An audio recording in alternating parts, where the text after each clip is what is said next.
Welcome to today's explainer. We are jumping right into a totally game-changing, yet shockingly simple concept from one of the absolute most talked about self-help books of the past couple of years. It's incredibly straightforward, but it genuinely has the power to completely transform how you deal with people and handle your daily stress.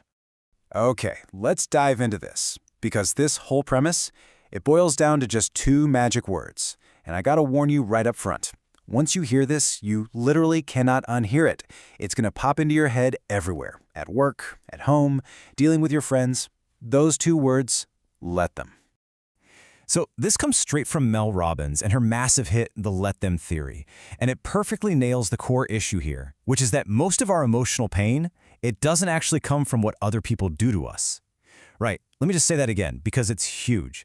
It doesn't come from their actions. It comes from us fighting those actions.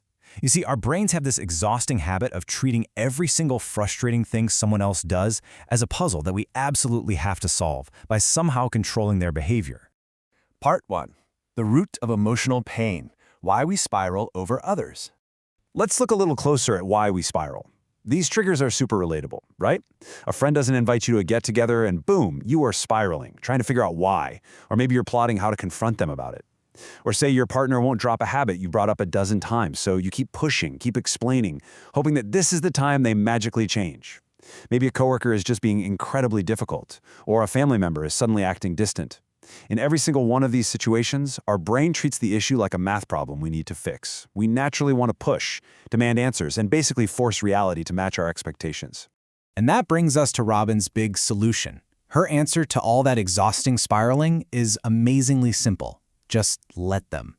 Let your friend not invite you. Let your partner make their own choices. Let your coworker be a jerk. And you don't do this because you don't care, right? You do it because the second you stop spending your precious energy trying to micromanage someone else's life, you get that energy back.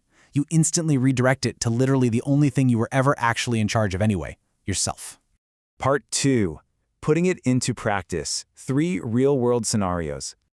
To really grasp how powerful this is, let's look at 3 concrete scenarios and draw a hard, almost physical line between what is and isn't our job to manage.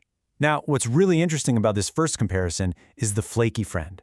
The old response? Man, it is exhausting. You chase them for an explanation, you feel deeply hurt, maybe you even set a trap next time to see if they'll disappoint you again. But look at the let them response. Just let them flake. Stop trying to solve the mystery of their behavior. Their flaking is just data. It's just information about where this friendship currently stands. By letting them be them, you completely stop wasting your energy trying to force them to be someone else. Scenario 2. Say your partner keeps dodging that big, important conversation you've been asking for. Our old habit is to repeat ourselves, escalate the fight, and then just quietly seethe with resentment because they aren't changing. But applying this theory totally flips the script. You let them choose not to talk about it right now.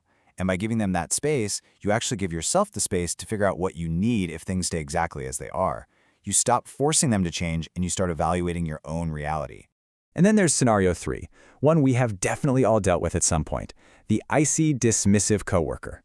The instinct is to replay that awkward interaction 50 times in your head and bend over backwards trying to make them like you.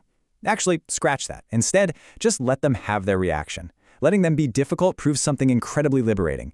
Their bad attitude was never actually about you to begin with. Let them have their terrible day, and you get to keep your peace. Part 3. What let them isn't. Setting the boundaries. Now, I can guess what some of you are thinking right about now. You might assume this theory is just a free pass to stop caring and walk away from everything. So the crucial point here is understanding exactly what let them is definitely not. It is not a permission slip to be a passive doormat in your own life. It doesn't mean giving up on your relationships. And it absolutely, 100%, does not mean ignoring genuine red flags. It's not about just blindly accepting everything without caring. Actually, it's a really powerful recognition of reality. Because, let's face it, trying to control someone else's free will, that's a fight you are guaranteed to lose from day one. Every single ounce of energy you spend fighting other people's choices is energy stolen directly from your own life. With this theory, you are just choosing to step off a battlefield you were never going to win anyway and pulling all that focus and drive right back to yourself. Which brings us to the ultimate question to wrap up today's explainer. If practicing let them reclaims all this wasted energy, what happens when you start to let me? Because according to Robbins, this is just part 1.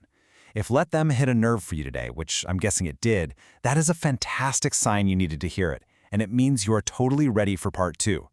While let them saves your energy, let me is the half of the theory that Robbins argues will truly change your life. So I'll leave you with this provocative thought to chew on. What on earth could you accomplish with all that reclaimed energy if you finally gave yourself permission to just let you be you?